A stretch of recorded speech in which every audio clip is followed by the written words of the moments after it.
কোথায় থামাবে কে হাদিকে? শুয়োরের বাচ্চারা চেনে না আজাদিকে। প্রতি ফোঁটা রক্তের কত শত মূল্য, শহীদের জমিনে রক্ত অতুল্য। এই হাদি একা নয়, হাদি কোটি লক্ষ, বাংলার পুরোটাই হাদিদের পক্ষ। শহীদের কাফেলার ডর নাই, নাই ভয়, হাদিদের প্রার্থনা যাই চাই তাই হয়।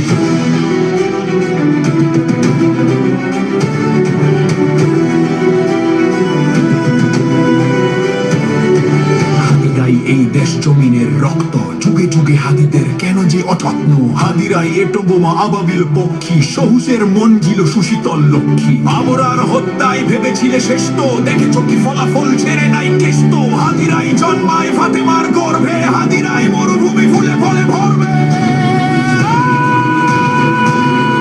হাদিদের ভয় নেই, হাদিরা শহীদ তো, হাদিরাই ওমর আলী বাদবাকি বৃত্ত। গুলি টুলি হাদিদের ঝুলটাও ছেড়ে না, হাদিরা আছে বলে ফাশিস্ট ফেরে না।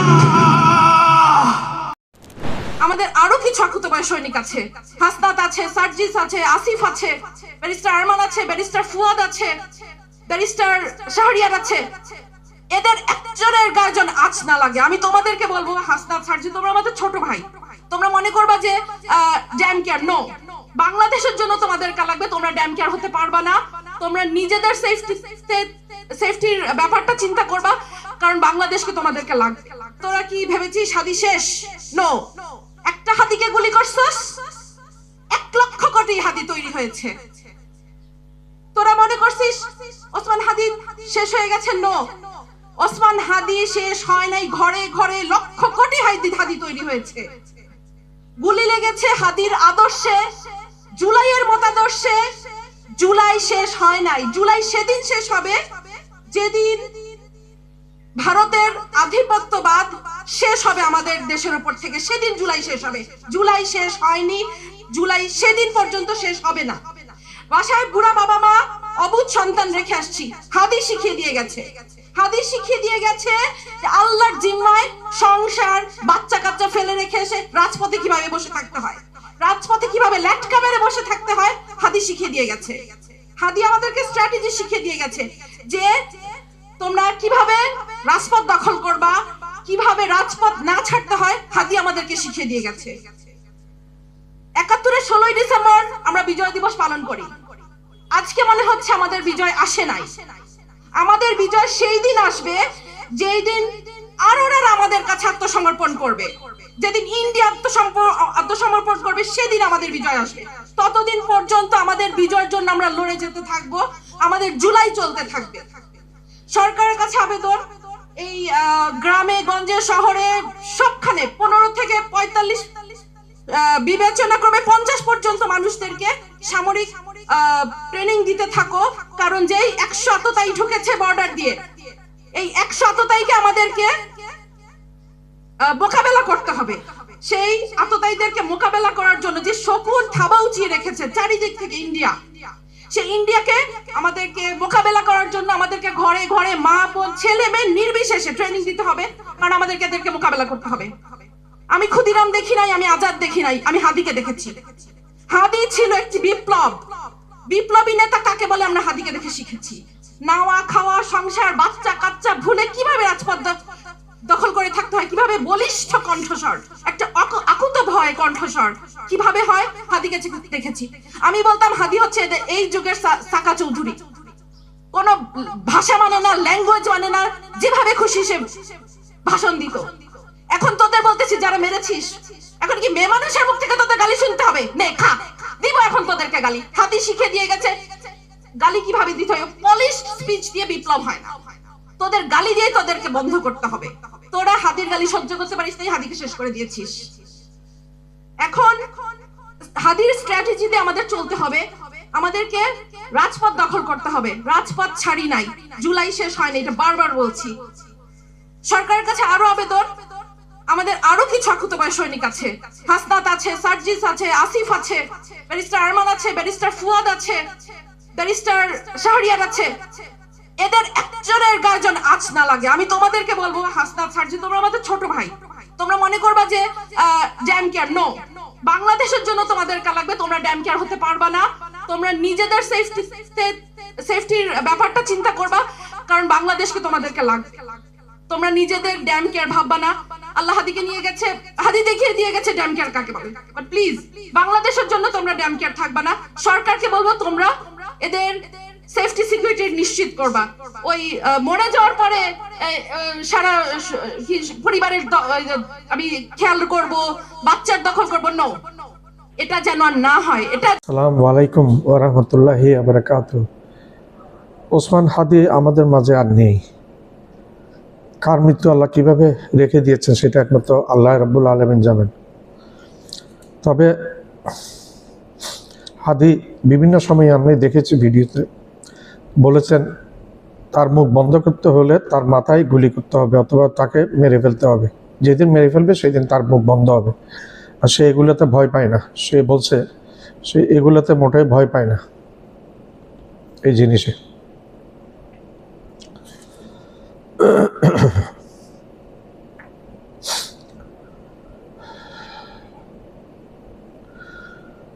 ঠিক ও যেভাবে বলেছে সেভাবে হয়েছে, গুলিতে তার প্রাণ চলে গেছে। তাকে যে ভারত আওয়ামী লীগ মেরে ফেলবে সেটা সে আকারে ইঙ্গিতে অনেকবার বলেছে।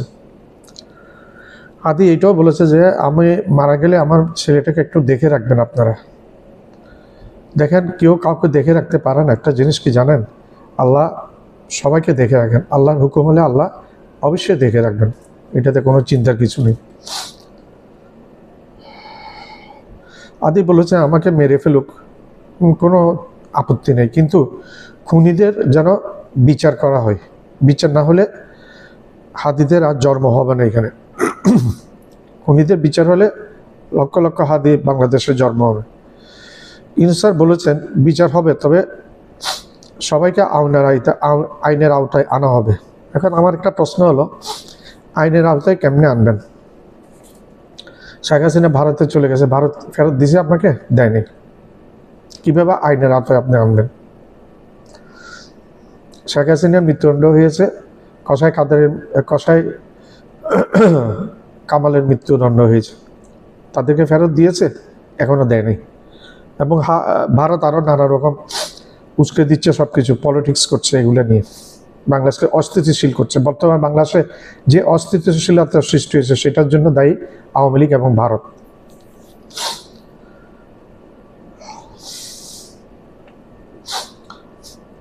আমাদের আইনশৃঙ্খলা বাহিনী কি করেছে? আইনশৃঙ্খলা বাহিনী বলতে আমি সেনাবাহিনী, পুলিশ, আনসার, বিডিআর, বিজিবি, এই সমস্ত আইনশৃঙ্খলা বাহিনীর কথা। এই ওনারা সচেতন থাকতে কিভাবে একটা লোক ভারতে পালিয়ে যেতে পারে? দায়িত্ব তো বাংলাদেশের মানুষ বলছে তাদের উপরেও কিছুটা বর্তায়। এই খুনি কিন্তু অস্ত্র মামলায় এবং অস্ত্র মামলা ছাড়াও 17 লাখ টাকা হাইজ্যাকের একটা মামলায় জেলে ছিল। 2-2.5 মাস পূর্বে তাকে জেল থেকে ছাড়া হয়েছে। দেশের বিচারপতিরা কেমনে তাকে জেল থেকে ছাড়লো, আইনজীবীরা কেমনে তার পক্ষে আইনি লড়াই করলো। 2-2.5 মাসের মধ্যে সে হাদিকে খুন করলো এবং নিরাপদে ভারতে চলে গেল। এই দায়ভার কি যে আইনজীবী তাকে ছাড়ানোর জন্য কাজ করেছে, শোনা যাচ্ছে সেটা কোনো একটি দলের আইনজীবী, সে বহন করবে, তাকে বহন করতে হবে। এবং যে বিচারপতি ছেড়ে দিয়েছে ওই বিচারপতি এখন কি করবে? তাকেও বহন করতে হবে। এসব মানুষ, এগুলো জনসাধারণের প্রশ্ন আসছে, এগুলো জনমনের প্রশ্ন, ধরতে পারলো না। হাসিনার আমলে পদ্মা সেতুর একটি ছোট নাটবল্টু লুজ ছিল, একটা যুবক সেটা দেখিয়ে দিয়েছিল ভিডিওতে। সেই যুবককে তৎক্ষণাৎ অন্য একটা ডিস্ট্রিক্টে পালিয়ে গেছে, সেখান থেকে ধরে ফেলেছে পুলিশ। এই পুলিশ তখন অ্যাক্টিভ ছিল, সেই পুলিশ তো বর্তমানে আছে। তারা কেন অ্যাক্টিভ না? তারা কেন ডক্টর ইউনূস সরকারকে সহযোগিতা করছেন? এটা জনমনের প্রশ্ন।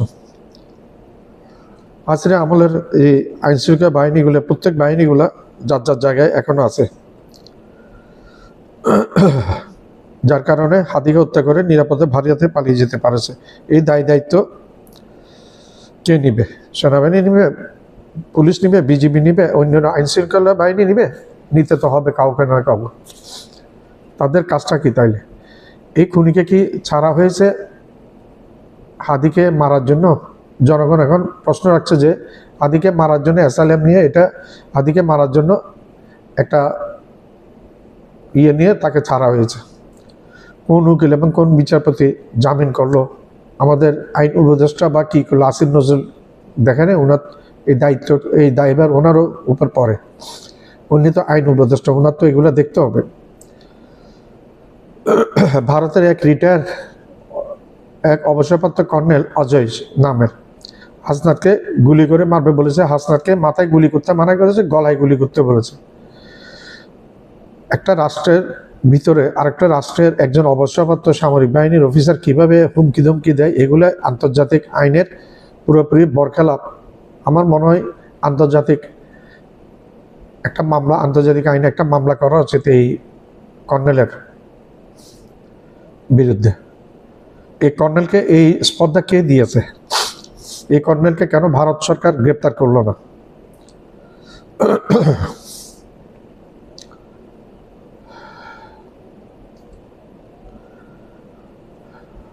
ডেইলি স্টার এবং প্রথম আলোকে জ্বালিয়ে দিয়েছে উত্তেজিত জনগণ। দেখেন, আমার কথা হলো দেশটাকে কোনো কিছু ভালো না, জ্বালাপোড়া ভালো না, কিন্তু আমার আরেকটা প্রশ্ন, একটা জনমনের প্রশ্ন, শুধু ডেইলি স্টার এবং প্রথম আলোকে কেন জ্বালাবে? বাংলাদেশে তো আরও অনেক পত্রিকা আছে, ইংরেজি পত্রিকা, বাংলা পত্রিকা, অনেক চ্যানেল, নিউজ মিডিয়া আছে, কাউকে কোনো স্পর্শ করলো না, শুধু এই দুইটাকে কেন জ্বালিয়ে দিল? এটা একটা প্রশ্ন রাখে। এবং মানুষ বলা বলি শুরু করছে ডেইলি স্টার এবং প্রথম আলো ভারতের স্বার্থ দেখে, ভারতের পক্ষে কাজ করে, ভারতের স্বার্থ দেখে। এগুলো জনগণের প্রশ্ন, আমার কথা না। ভারতের হয়ে কাজ করে, আওয়ামী লীগের হয়ে কাজ করে। আওয়ামী লীগ একটি পতিত দল। আওয়ামী লীগের নেতা শেখ হাসিনা একটি পতিত স্বৈরশাসক, বিতাড়িত স্বৈরশাসক, পালিয়ে যাওয়া স্বৈরশাসক। আসনাদ আবদুল্লাহ বলেছে হাসিনা এবং খুনিদেরকে যদি না দেয়, বাংলাদেশের উচিত হবে ভারতের রাষ্ট্রদূতকে বের করে দেওয়া, ভারতের সাথে কূটনৈতিক সম্পর্ক ছিন্ন করা। এটা হাসনাদ আবদুল্লাহ কথাগুলো বলেছেন। যেই উকিল এবং বিচারক হাদিকে ছাড়িয়ে দেওয়ার ব্যবস্থা করলো, তাদের কাছে জনগণের এখন প্রশ্ন, কিসের ভিত্তিতে ছাড়লো, কিসের ইয়েতে ছাড়লো? এবং এই যে খুনি বের হয়ে যাবার হত্যাকাণ্ড করলো, সেটা দায়ভার কি তারা নিতে পারবে? মোদি মনে হচ্ছে বাংলাদেশের সাথে সম্পর্ক ভালো করার ইচ্ছা নাই মোদির দিন দিন একটু ভালো সম্পর্ক হতে যাচ্ছিল, কিন্তু মোদির দিন দিন আরো সম্পর্ককে অনেক বেশি খারাপ করে দিয়েছে। একজন রিটায়ার্ড কর্নেল কিভাবে হাসনাত আবদুল্লাহ মাথায় না করে গলায় গুলি করবে এটা বলতে পারে? এই গুলি যে সেই রিটায়ার্ড কর্নেলের গায়ে লাগবে না, সেটা কোনো নিশ্চয়তা আছে? উল্টা ফিরে বুমেরাং হয়ে যদি তার গায়ে লাগে?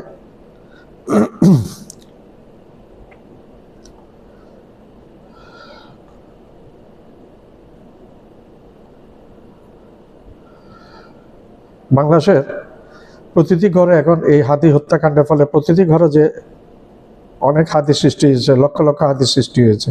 কি করবে ভারত? এতগুলো হাতিকে ভারত মারতে পারবে? আওয়ামী লীগ মারতে পারবে? চারিদিকে যে বিশৃঙ্খলা হচ্ছে, এটার জন্য আওয়ামী লীগ দায়ী এবং সরকারও দায়ী। সরকার দায়ী না, আওয়ামী লীগ দায়ী এবং ভারত সরকার দায়ী। এটা এড়িয়ে যেতে পারবে না।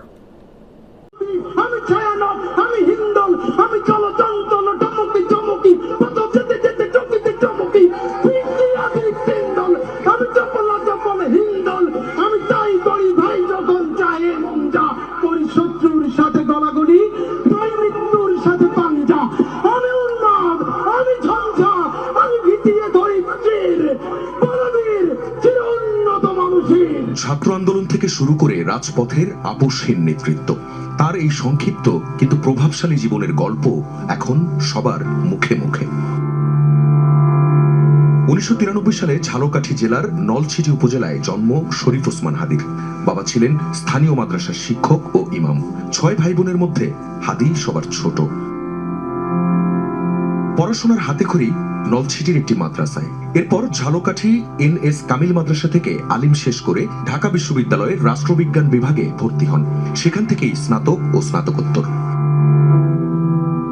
রাজনীতিতে পুরোপুরি সক্রিয় হওয়ার আগে তিনি শিক্ষকতা এবং লেখালেখির সাথে যুক্ত ছিলেন। 2024 সালের জুলাই আগস্টের ছাত্র জনতার গণ অভ্যুত্থানে অত্যন্ত সক্রিয় ভূমিকা ওসমান হাদির। রাজধানীর রামপুরা এলাকায় আন্দোলনের সমন্বয়ক হিসেবে ছিলেন সম্মুখ সারিতে। অভ্যুত্থান পরবর্তী সময়ে বিপ্লবের চেতনা ধরে রাখা, আধিপত্যবাদ ও ফ্যাসিবাদ প্রতিরোধের লক্ষ্য নিয়ে 2024 সালের 13 আগস্ট তিনি গড়ে তোলেন ইনকিলাব মঞ্চ নামক রাজনৈতিক সাংস্কৃতিক প্ল্যাটফর্মটি। ইনসাফ ভিত্তিক রাষ্ট্র গঠনের দাবিতে সবসময় সরব ছিলেন ওসমান হাদি। ত্রয়োদশ জাতীয় সংসদ নির্বাচনে তিনি ঢাকা 8 আসন থেকে স্বতন্ত্র প্রার্থী হিসেবে প্রতিদ্বন্দ্বিতার ঘোষণা দিয়েছিলেন। তিনি ইনকিলাব মঞ্চকে কেবল একটি প্রতিবাদী দল হিসেবে নয়, বরং একটি থিঙ্ক ট্যাঙ্ক হিসেবে গড়ে তুলতে চেয়েছিলেন।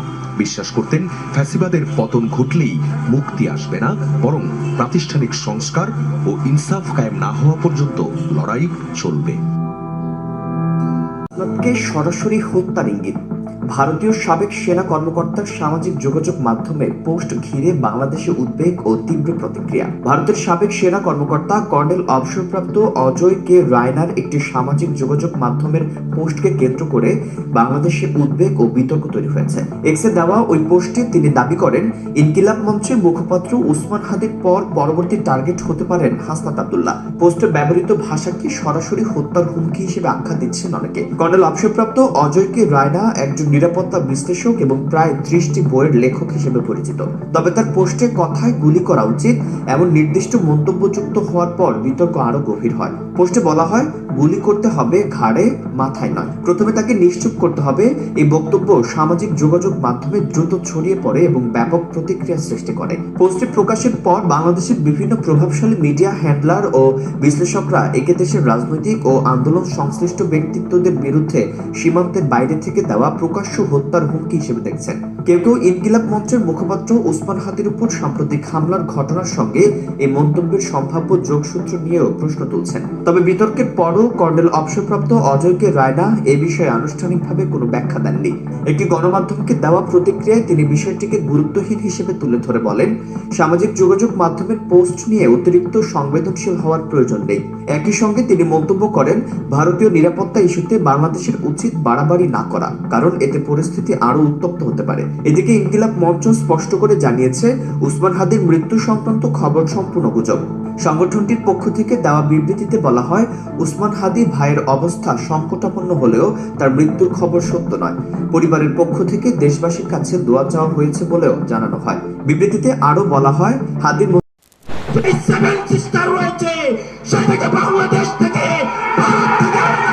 জাতীয় নাগরিক পার্টি এনসিপি নেতা হাসনাত আব্দুল্লাহকে পরবর্তী টার্গেট হিসেবে উল্লেখ করে প্রকাশ্যে হত্যার হুমকি সংক্রান্ত মন্তব্য করার অভিযোগ উঠেছে ভারতের সাবেক সেনা কর্মকর্তা কর্নেল অবসরপ্রাপ্ত অজয় কে রায়নার বিরুদ্ধে।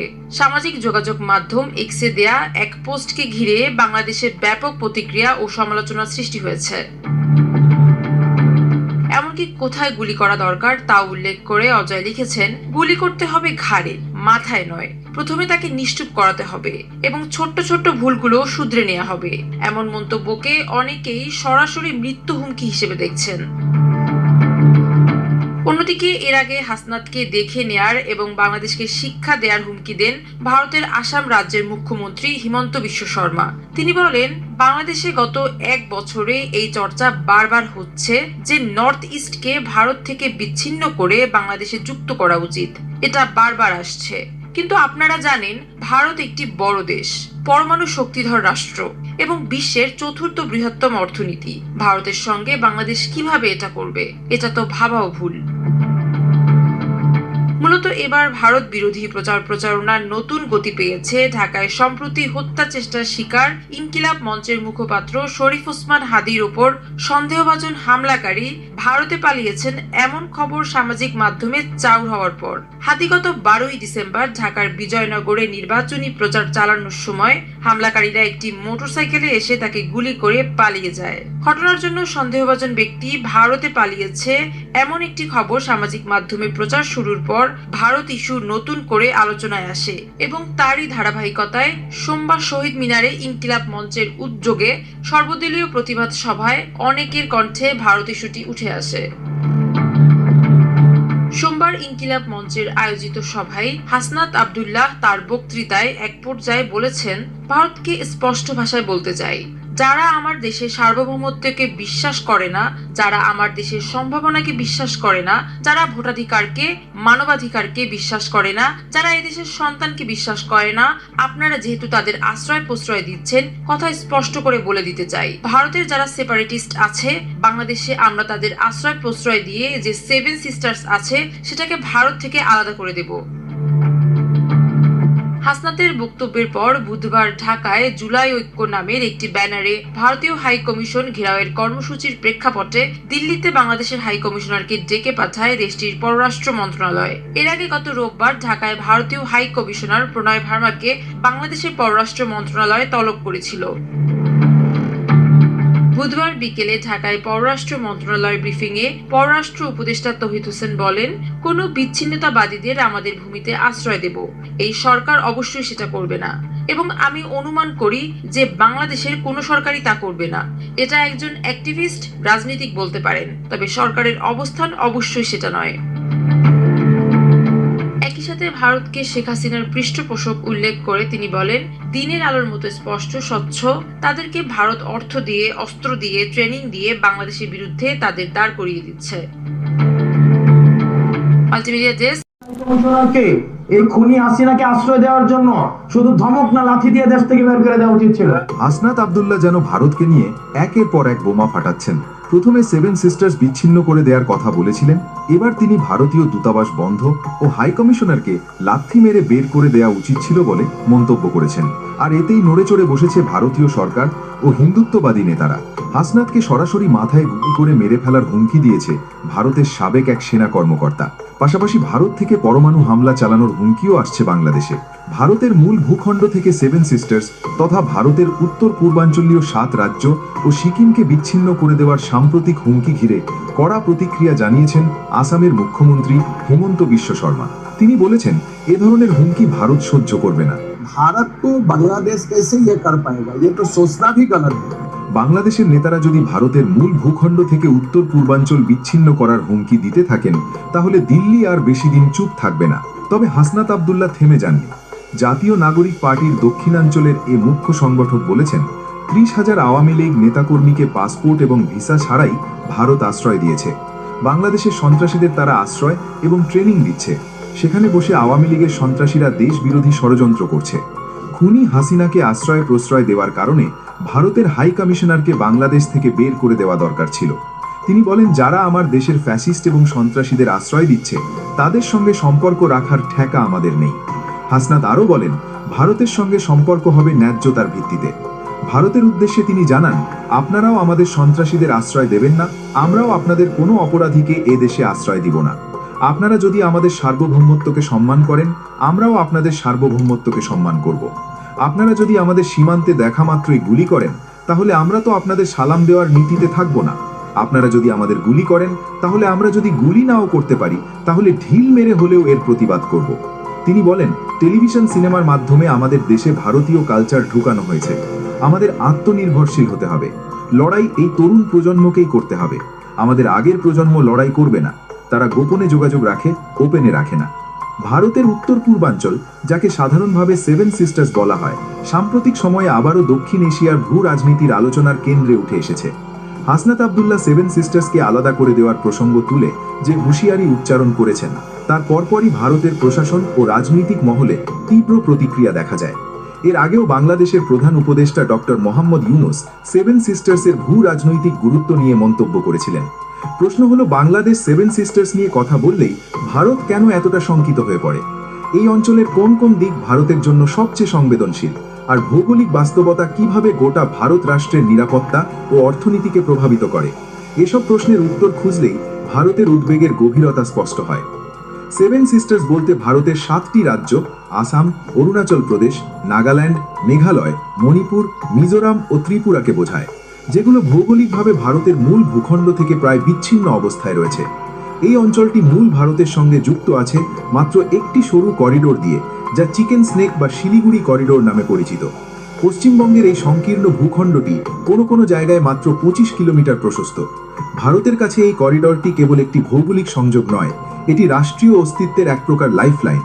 যদি কোনোভাবে এই করিডর অকার্যকর বা বিচ্ছিন্ন হয়ে পড়ে, তাহলে সেভেন সিস্টার্স কার্যত ভারতের মূল ভূখণ্ড থেকে আলাদা হয়ে যাবে। এই বাস্তবতাই বাংলাদেশের যে কোনো বক্তব্যকে ভারতের কাছে নিরাপত্তা ঝুঁকির মতো মনে করায়।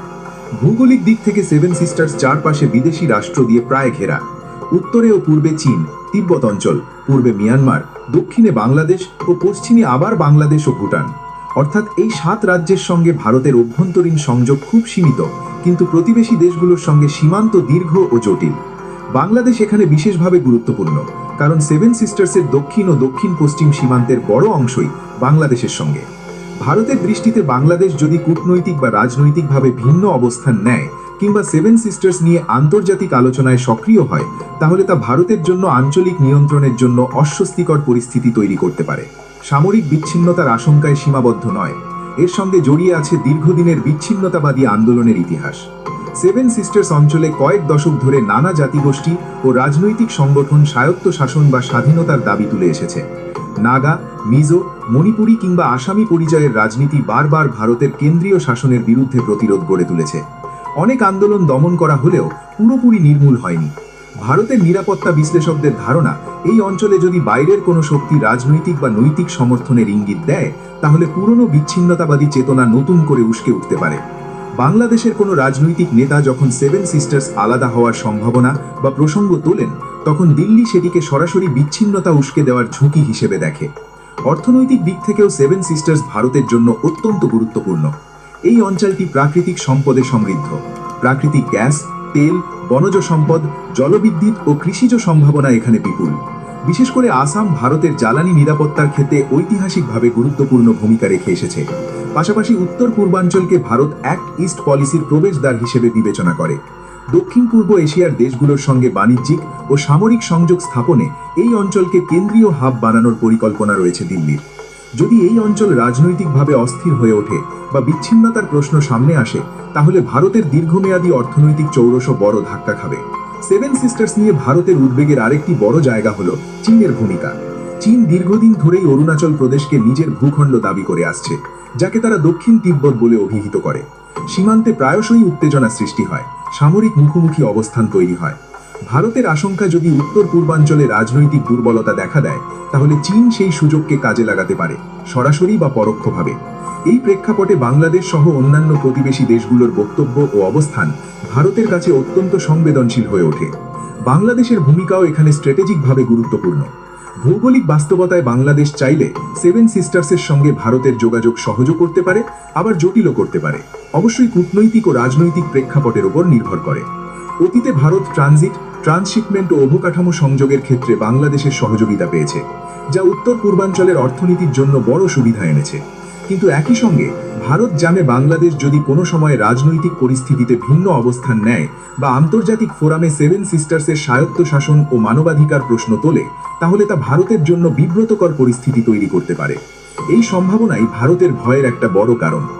রাজনৈতিক মনস্তত্ত্বের দিক থেকেও বিষয়টি গুরুত্বপূর্ণ। ভারত নিজেকে একটি শক্তিশালী, অখণ্ড রাষ্ট্র হিসেবে প্রতিষ্ঠা করতে চায়, যেখানে ভৌগোলিক বিচ্ছিন্নতার প্রশ্ন খুবই সংবেদনশীল। কাশ্মীরের অভিজ্ঞতা ভারতের মনে গভীর ছাপ ফেলেছে। দিল্লি মনে করে, কোনো অঞ্চলের বিচ্ছিন্নতার আলোচনা যত বেশি সামনে আসবে, তত বেশি তা আন্তর্জাতিকরণের ঝুঁকি তৈরি করবে। সেভেন সিস্টার্স নিয়ে বাংলাদেশের বক্তব্য ভারতের কাছে তাই কেবল বিদেশি রাষ্ট্রের মন্তব্য নয়, বরং সম্ভাব্য আন্তর্জাতিক চাপ ও আলোচনার দরজা খুলে দেওয়ার ইঙ্গিত হিসেবেই ধরা পড়ে। সেভেন সিস্টার্স নিয়ে ভারতের ভয় বহুমাত্রিক। এটি একদিকে ভৌগোলিক দুর্বলতার প্রশ্ন, অন্যদিকে নিরাপত্তা ও বিচ্ছিন্নতাবাদের আশঙ্কা, পাশাপাশি অর্থনৈতিক ও সামরিক স্বার্থের বিষয়। বাংলাদেশের রাজনৈতিক নেতারা যখন এই অঞ্চল নিয়ে কথা বলেন, তখন ভারতের প্রশাসন ও রাজনৈতিক মহল সেটিকে নিছক বক্তব্য হিসেবে না দেখে সম্ভাব্য ঝুঁকির সংকেত হিসেবে বিবেচনা করে। সেভেন সিস্টার্স তাই শুধু ভারতের অভ্যন্তরীণ একটি অঞ্চল নয়, এটি দক্ষিণ এশিয়ার শক্তির ভারসাম্য, আঞ্চলিক রাজনীতি ও ভবিষ্যৎ ভূ রাজনৈতিক সমীকরণের একটি অত্যন্ত সংবেদনশীল কেন্দ্রবিন্দু। আসামের মাধ্যমে এই রাজ্যগুলো ভারতের মূল ভূখণ্ডের সঙ্গে যুক্ত হয়েছে। এই 7 রাজ্যের আয়তন 2,55,501 বর্গ কিলোমিটার, যা ভারতের মোট আয়তনের প্রায় 7%। এই অঞ্চলের জনসংখ্যা ভারতের মোট জনসংখ্যার 3.7%। বিরাট এই জনগোষ্ঠীর জীবন আচরণ ভারতের মূল ভূখণ্ড থেকে একেবারেই আলাদা এবং ব্যতিক্রম।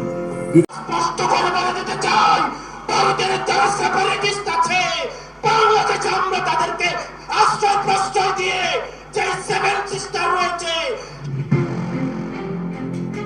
নয়াদিল্লি ও ঢাকার মধ্যকার সম্পর্ক নতুন করে উত্তপ্ত হয়ে উঠেছে। বাংলাদেশের ছাত্র রাজনীতির অন্যতম পরিচিত মুখ হাসনাত আব্দুল্লাহর এক বক্তব্যকে ঘিরে তোলপাড় শুরু হয়েছে ভারতের রাজনৈতিক পাড়ায়। ভারতের উত্তর পূর্বাঞ্চলীয় রাজ্য আসামের মুখ্যমন্ত্রী হিমন্ত বিশ্ব শর্মা হাসনাতের বক্তব্যের কড়া প্রতিক্রিয়া জানিয়েছেন। তিনি পারমাণবিক শক্তির হুমকি দিয়ে বলেছেন, ভারত চুপ করে বসে থাকবে না। একজন সাধারণ ছাত্রনেতার বক্তব্যের জেরে ভারতের মুখ্যমন্ত্রী কিভাবে পারমাণবিক হামলার হুমকি দিতে পারেন তা নিয়ে আন্তর্জাতিক পর্যায়ে আলোচনা সমালোচনা শুরু হয়েছে। হাসনাত আব্দুল্লাহ এবং আসামের মুখ্যমন্ত্রীর পাল্টাপাল্টি হুঁশিয়ারিতে দুই দেশের মধ্যে অনেকটাই যুদ্ধ পরিস্থিতি তৈরি হয়েছে। গেল 15 ডিসেম্বর শহীদ মিনারে ইনকিলাব মঞ্চ আয়োজিত ওসমান হাদিকে হত্যা চেষ্টার প্রতিবাদে সর্বদলীয় প্রতিরোধ সমাবেশে হাসনাত আব্দুল্লাহ বক্তব্য রাখেন। সেখানে তিনি ভারতের প্রতি স্পষ্ট বার্তা দেন। হাসনাত আব্দুল্লাহর মূল বক্তব্য ছিল বাংলাদেশের সার্বভৌমত্ব এবং নিরাপত্তার প্রশ্নে। হাসনাত অভিযোগ করেন, ভারত ও বাংলাদেশের বিচ্ছিন্নতাবাদী ও সন্ত্রাসীদের আশ্রয় প্রশ্রয় দিচ্ছে। হুঁশিয়ারি উচ্চারণ করে আরো বলেন, যারা বাংলাদেশের সার্বভৌমত্ব, ভোটাধিকার ও মানবাধিকারকে বিশ্বাস করে না এবং এদেশের সন্তানদের উপর আস্থা রাখে না, তাদের ভারত আশ্রয় দিচ্ছে। যদি ভারত ও বাংলাদেশের বিরুদ্ধে ষড়যন্ত্র অব্যাহত রাখে এবং সন্ত্রাসীদের মদত দেয়, তবে বাংলাদেশের পক্ষ থেকে ভারতের সেভেন সিস্টার্স খ্যাত উত্তর পূর্বাঞ্চলীয় 7টি রাজ্যকে ভারত থেকে আলাদা করে দেওয়ার বিষয়টি সামনে আসবে। তিনি বলেন, বাংলাদেশকে অস্থিতিশীল করার চেষ্টা করা হলে তার জবাব দেওয়া হবে এবং সেই বিদ্রোহের আগুন সারা পৃথিবীতে ছড়িয়ে পড়বে। হাসনাতের এই বক্তব্যের ভিডিও সোশ্যাল মিডিয়ায় ছড়িয়ে পড়লে ভারতীয় সংবাদ মাধ্যমগুলো তা ব্যাপকভাবে প্রচার করতে শুরু করে। দ্য হিন্দু সহ একাধিক ভারতীয় গণমাধ্যম বিষয়টিকে ভারতের নিরাপত্তার জন্য বড় হুমকি হিসেবে উপস্থাপন করে। এর পরিপ্রেক্ষিতে 16 ডিসেম্বর সাংবাদিকদের সঙ্গে আলাপকালে আসামের মুখ্যমন্ত্রী এবং বিজেপির শীর্ষ নেতা হিমন্ত বিশ্ব শর্মা তীব্র প্রতিক্রিয়া ব্যক্ত করেন। তিনি হাসনাতের নাম উল্লেখ না করলেও বাংলাদেশের দিকে ইঙ্গিত করে অত্যন্ত আক্রমণাত্মক ভাষায় কথা বলেন। বিশ্ব শর্মা বলেন, ভারত একটি বিশাল দেশ এবং বিশ্বের 4র্থ বৃহত্তম অর্থনীতির দেশ। তিনি সরাসরি ভারতের পারমাণবিক সক্ষমতার কথা মনে করিয়ে দিয়ে বলেন, বাংলাদেশ কিভাবে এমন কথা ভাবতে পারে। এই ধরনের আচরণ চলতে থাকলে ভারত চুপ থাকবে না, প্রয়োজনে বাংলাদেশকে শিক্ষা দেওয়া হবে। আসামের মুখ্যমন্ত্রীর এই বক্তব্যকে বাংলাদেশ সরাসরি হুমকি হিসেবেই দেখছে। একটি স্বাধীন দেশের ছাত্রনেতার বক্তব্যের জবাবে পারমাণবিক শক্তির ভয় দেখানোকে অনেকেই দিল্লির আধিপত্যবাদী মনোভাবের বহিঃপ্রকাশ বলে মনে করছেন। হিমন্ত বিশ্ব শর্মা অভিযোগ করেন, গত 1 বছর ধরে বাংলাদেশ থেকে বারবার এমন বক্তব্য আসছে যে ভারতের উত্তর পূর্বাঞ্চলকে বিচ্ছিন্ন করে বাংলাদেশে যুক্ত করা উচিত। তিনি বলেন, বাংলাদেশের মানুষের চিন্তা ভাবনায় সমস্যা রয়েছে, তাদের এই মানসিকতাকে উৎসাহিত করা উচিত নয়। তিনি আরো যোগ করেন, ভারতের স্বাধীনতা ও সার্বভৌমত্ব বাংলাদেশের উপর নির্ভরশীল, ফলে বাংলাদেশকে সাবধান থাকতে হবে। তার মতে বাংলাদেশকে আর কোনো প্রকার সহায়তা দেওয়া উচিত নয়। ভারতীয় সেনাবাহিনীর প্রাক্তন কর্মকর্তাদের মধ্যেও এর প্রভাব লক্ষ্য করা গেছে। ভারতের সাবেক সেনা কর্মকর্তা এবং নিরাপত্তা বিষয়ক লেখক কর্নেল অজয় কে রায়না হাসনাত আব্দুল্লাহকে নিয়ে ভয়াবহ মন্তব্য করেছেন।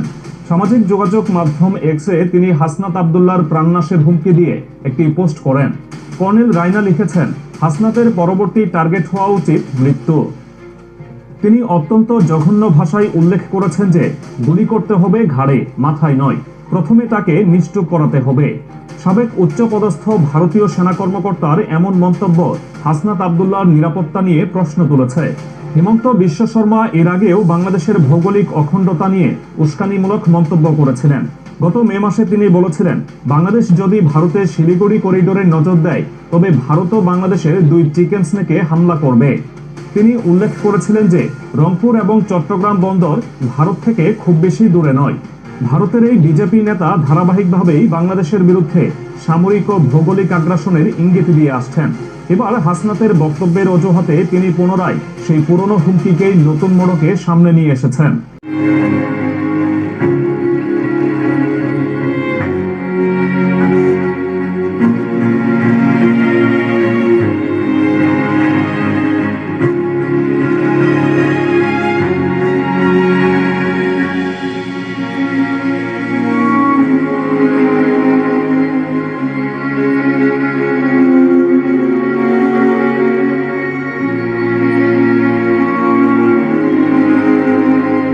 ইনকিলাব মঞ্চের মুখপাত্র শরীফ ওসমান হাদির উপর হামলার পর থেকেই নতুন করে উত্তাপ ছড়িয়েছে রাজনৈতিক অঙ্গনে। শুটার ফয়সাল করিম মাসুদের ভারত পালানোর ইস্যুতে সোচ্চার সারা দেশ। প্রথমে জুলাই অভ্যুত্থানের মানবতা বিরোধী অপরাধের দায়ে মৃত্যুদণ্ডপ্রাপ্ত আসামি ও সাবেক প্রধানমন্ত্রী শেখ হাসিনা সহ আওয়ামী লীগের বেশ কিছু নেতাকে আশ্রয় দেয় দেশটি। সবশেষ হাদির শুটারদেরও ঠাঁই হয় প্রতিবেশী ভারতে। এমন প্রেক্ষাপটেই ভারতের বিরুদ্ধে বাংলাদেশের বিশৃঙ্খলা সৃষ্টিকারী সন্ত্রাসীদের প্রশ্রয় দেওয়ার অভিযোগ তুলেছেন জাতীয় নাগরিক পার্টির দক্ষিণাঞ্চলের মুখ্য সংগঠক হাসনাত আব্দুল্লাহ। একই সাথে দেশটির উত্তর পূর্বাঞ্চলীয় 7 সিস্টার্স রাজ্যগুলোকে আলাদা করে দেওয়ার হুঁশিয়ারি দেন এনসিপির এই নেতা। গেল সোমবার ঢাকা 8 আসনের সম্ভাব্য স্বতন্ত্র প্রার্থী শরীফ ওসমান হাদির উপর হামলার প্রতিবাদে আয়োজিত এক সভায় হাসনাত বলেন, হাসিনার পৃষ্ঠপোষক ভারত অস্ত্র, অর্থ ও প্রশিক্ষণ দিয়ে বাংলাদেশের বিরুদ্ধে একটি পক্ষকে দাঁড় করিয়ে দিয়েছে। ভারতকে আর পার্শ্ববর্তী দেশ বলার সুযোগ নেই, তাদের অবস্থান স্পষ্ট করতে হবে। এই বাংলাদেশকে ভারত একটা ফিলিস্তিন বানাতে চায় বলেও মন্তব্য করেন তিনি। তবে কেন 7 সিস্টার্স আলাদা করার কথা বললেন হাসনাত? ভারতের 7টি উত্তর পূর্ব রাজ্য আসাম, অরুণাচল প্রদেশ, মেঘালয়, মণিপুর, মিজোরাম, নাগাল্যান্ড ও ত্রিপুরা সমষ্টিগতভাবে 7 সিস্টার্স নামে পরিচিত। ভৌগোলিকভাবে বিচ্ছিন্ন, সাংস্কৃতিক বৈচিত্র্যে ভরপুর এবং কৌশলগত দিক থেকে অত্যন্ত গুরুত্বপূর্ণ এই অঞ্চল বরাবরই দক্ষিণ এশিয়ার রাজনীতিতে আলাদা গুরুত্ব বহন করে আসছে। এছাড়া চীন, মিয়ানমার, বাংলাদেশ ও ভুটানের সঙ্গে সীমান্ত ঘেরা এই অঞ্চল এখন বড় শক্তিগুলোর কৌশলগত অংশ হিসেবে পরিচিত। সব মিলিয়ে এই অঞ্চল ভারতের জন্য অত্যন্ত গুরুত্বপূর্ণ। বিবিসি বাংলাকে দেয়া এক সাক্ষাৎকারে সাবেক কূটনীতিক ও বিশ্লেষক হুমায়ুন কবির বলছেন, 7 সিস্টার্স নিয়ে কথা বলার কারণেই ভারতের দিক থেকে প্রতিক্রিয়া পাওয়া যাচ্ছে, কারণ এটি তাদের জন্য নীতিগতভাবে একটি স্পর্শকাতর বিষয়। 7 সিস্টার্স নিয়ে কথা বলাটা উদ্বেগের কারণ হয়েছে বলেই তাদের দিক থেকে প্রতিক্রিয়া পাওয়া যাচ্ছে। অনেকেই হয়তো বক্তৃতায় কথার কথা অনেক কিছুই বলেন, কিন্তু কিছু কথা থেকেই যায় এবং তা দুদেশের সম্পর্কেও প্রভাব ফেলে। বাংলাদেশ ও ভারতের ক্ষেত্রেও তা প্রযোজ্য বলে মন্তব্য করেছেন তিনি। এদিকে হাসনাত আব্দুল্লাহর বক্তব্যের বিষয়ে সরকারের অবস্থান নিয়ে সাংবাদিকদের প্রশ্ন জবাব দিয়েছেন পররাষ্ট্র উপদেষ্টা তৌহিদ হোসেন। বুধবার বিকেলে ঢাকায় পররাষ্ট্র মন্ত্রণালয়ের ব্রিফিং এ তিনি বলেন, কোন বিচ্ছিন্নতাবাদীদের এই ভূমিতে আশ্রয় নিতে সরকার দেবে না। এটা একজন অ্যাক্টিভিস্ট রাজনীতিক বলতে পারেন, তবে সরকারের অবস্থান অবশ্যই সেটা নয়। আমার চ্যানেলটা লাইক করবেন, সাবস্ক্রাইব করবেন, শেয়ার করবেন, বেল আইকনটা প্রেস করবেন। সাবস্ক্রাইব করতে ভুলবেন না।